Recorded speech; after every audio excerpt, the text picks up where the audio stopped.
I decided to make a sourdough starter. I haven't made one in years, but I'm kind of hankering for one.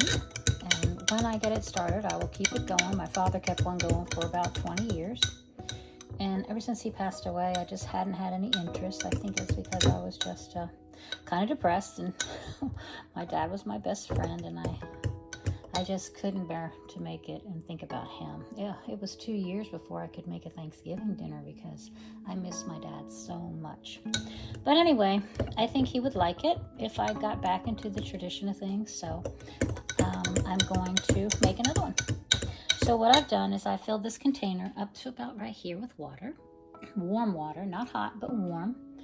And then I put flour, just your flour you would use for baking, which I use all natural, unbleached flour.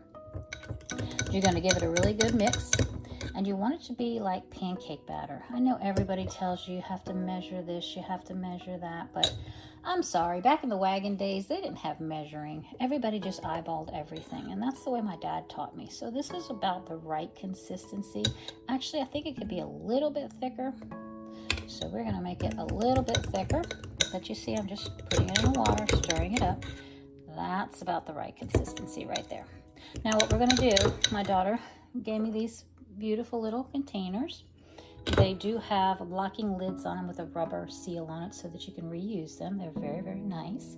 But what I'm going to do is I'm just going to lay this on top of there. Take the fork out.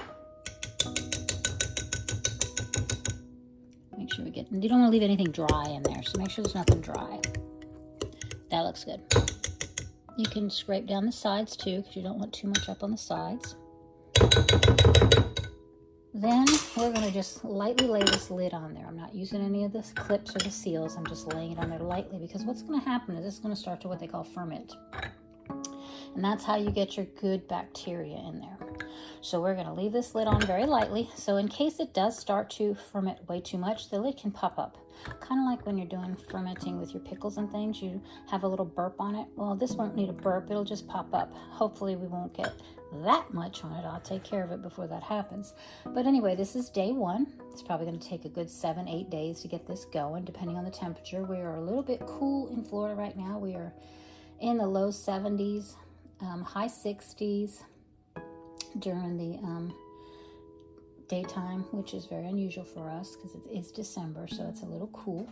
But if it was warmer, this would activate a lot faster. So we're going to leave it on the countertop, and we'll check it tomorrow and see what happens. Oh, and you might also want to put a little line on here so you can tell, like wrap a rubber band around it or something like that, so that you can tell how much, because it needs to double in size. And you don't want to take your discard out until it has doubled and started to be active. So we'll come back tomorrow and check on this. I did decide to go ahead and put a rubber band like thing on here for a marker to see where our sourdough started. It's the band that goes on the top right here. And I put it right around. I don't know if you can tell or not, but I put it around so you could tell where the mix is right now. Let me look inside here. Can you see where my finger is? That's right at the top of where our mixture is.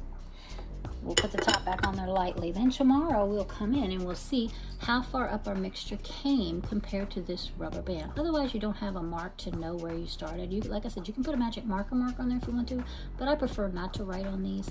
And I think this is going to work wonderfully. And it kind of keeps it with the container so I don't lose the band, because I'm famous for stuff like that.